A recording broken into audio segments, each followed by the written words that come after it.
It's the Real News Network. I'm Sharmini Pires coming to you from Baltimore. BAE Systems, Europe's largest arms company, whose fighter jets are currently being used by Saudi forces in Yemen, they visited 420 schools across the UK last year and prepared lesson plans for children as young as 7. BAE Systems spends tens of millions of pounds per year reaching out to schools, and it is not the only arms company in the UK doing so. Raytheon and Thales have similar programs, but BAE Systems is the largest British arms company and is the most prominent in programs for British children. Let's watch a few seconds from a promotional video of BAE Systems, their road shows for schools in cooperation with the British Air Force. My favourite parts were the drones and the robots. I really liked this show because it showed all of us what we should do when we're grown up. My favourite part was meeting Maya and learning about future technology.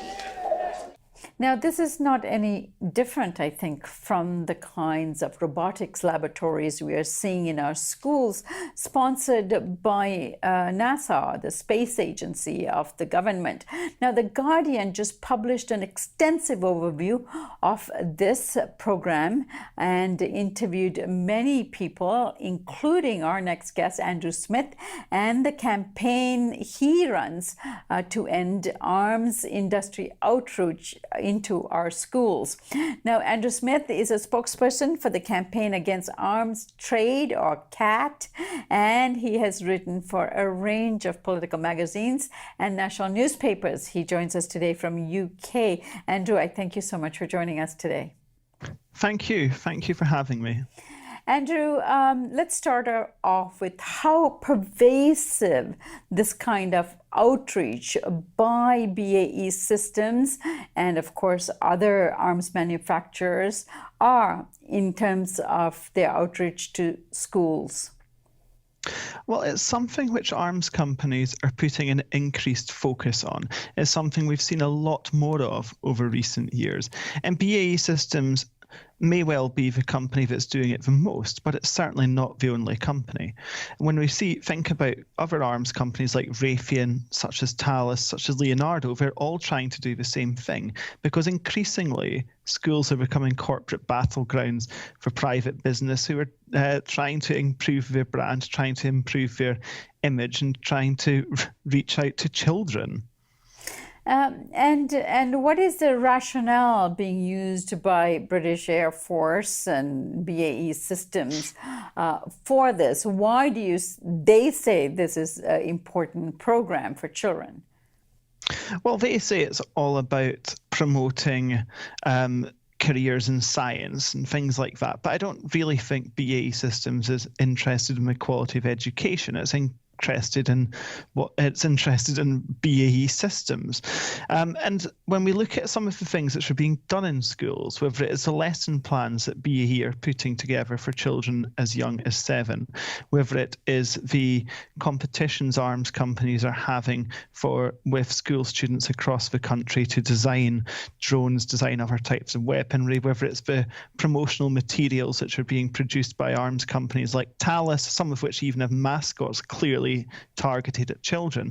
These things are being done in a really garish, really horrible way, and none of them are talking about the hugely negative consequences that arms companies can have. None of them are highlighting the devastation which BAE's fighter jets have caused in Yemen, where the 3-year-long bombardment by Saudi forces has created the worst humanitarian crisis in the world, humanitarian crisis which BAE has profited from.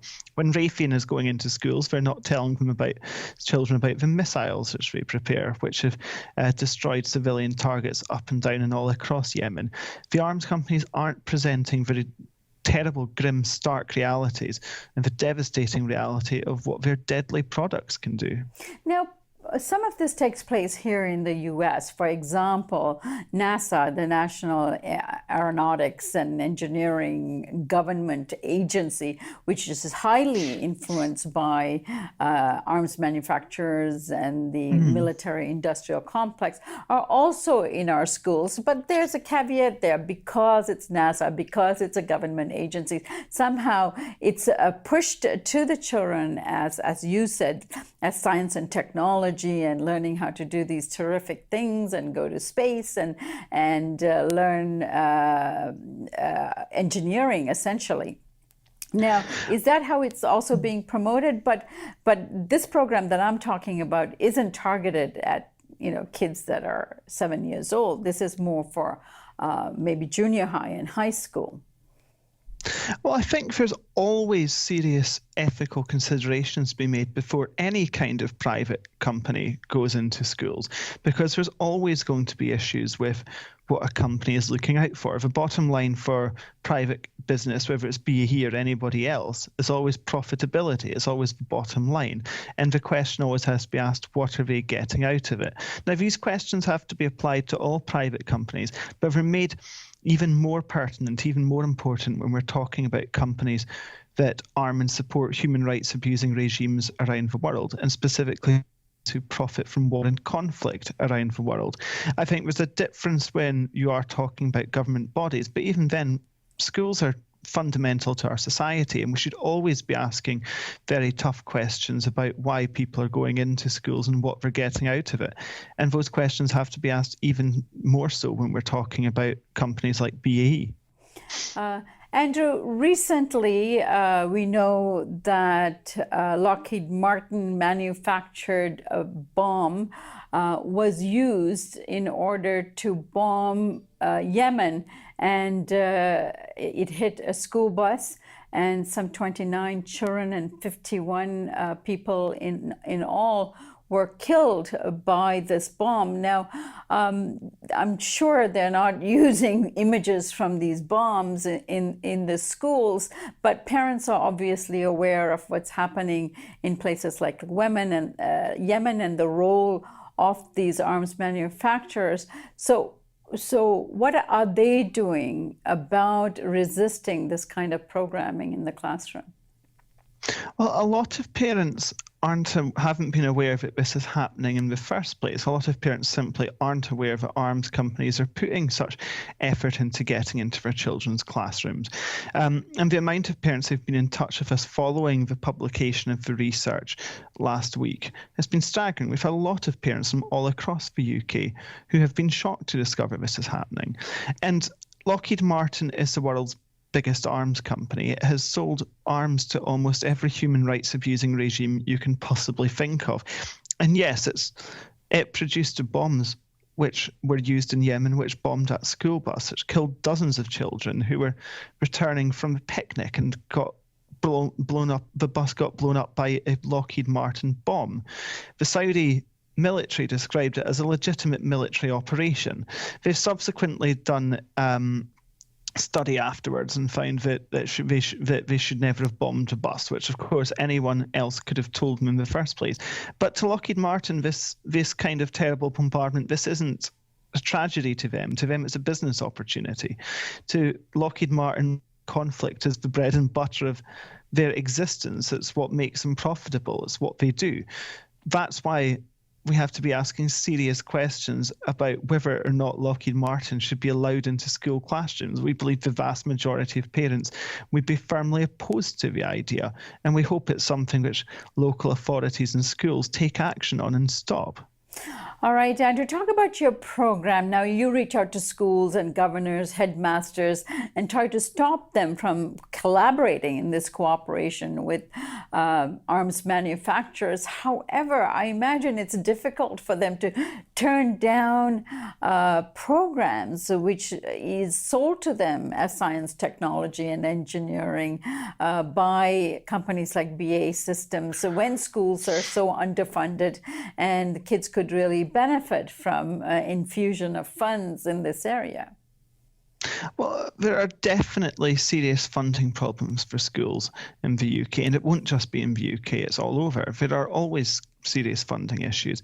And the austerity programme which the government is implementing has only made that worse. But that doesn't mean that arms companies suddenly become legitimate partners. It doesn't mean that arms companies should be welcomed into schools. The solution cannot be to invite the most immoral companies in the country into the classroom. It cannot be for arms companies to be playing a role in education.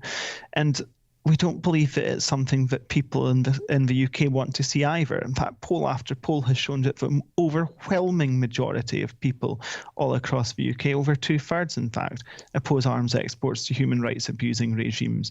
And that is where Lockheed Martin is getting its money from. That is what Lockheed Martin does. It sells weapons around the world and it fuels destruction around the world. We don't believe that this is something parents support. We don't believe that there are companies who should be invited into schools. And we certainly would encourage all schools to decline any offers or invitations which they get from Lockheed Martin or any other company that is profiting from war and conflict around the world. All right. Now, do we know the amount of money that is being spent on these types of programs? And is there any way to replace the money that the schools obviously need? Well, unfortunately, we don't have a figure because those figures aren't published. It's not something which government collates. It's not something which arms companies publish either. But we do know that it's a lot of money. We've seen that from presentation from BAE, which was quoted in the article in The Guardian, citing tens of millions of pounds. And also we've seen the extent of the work which is being done across schools. There are umpteen examples of competitions which are being run across different schools around the country by companies like Raytheon, by companies like Leonardo, by other arms companies who are arming and supporting human rights abusing regimes around the world. And this kind of work isn't done cheaply. It doesn't come for free. It's something which the companies have to put money into. And they wouldn't be putting money into it if they didn't think it was in their own interest to do so. This is being governed by self-interest and desire to whitewash and legitimise the terrible atrocities which these companies fuel. It's not being done because they care about education. It's being done because they care about their bottom line and they care about their own image and their own reputations. All right, Andrew, nothing more exciting than a robotics laboratory or some sort of a drone to fly around your school and your gymnasium for kids. So we are up against something that obviously public schools and public funding should be doing for children in terms of legitimate programming for engineering and science and technology and age-appropriate training. But of course, all of that is now being replaced by these companies having a hand and the ear and the eyes of our children. You have obviously undertaken a massive task here trying to undo that. I thank you for that. And I thank you for joining us today. Thank you very much. And thank you for joining us here on the Real News Network.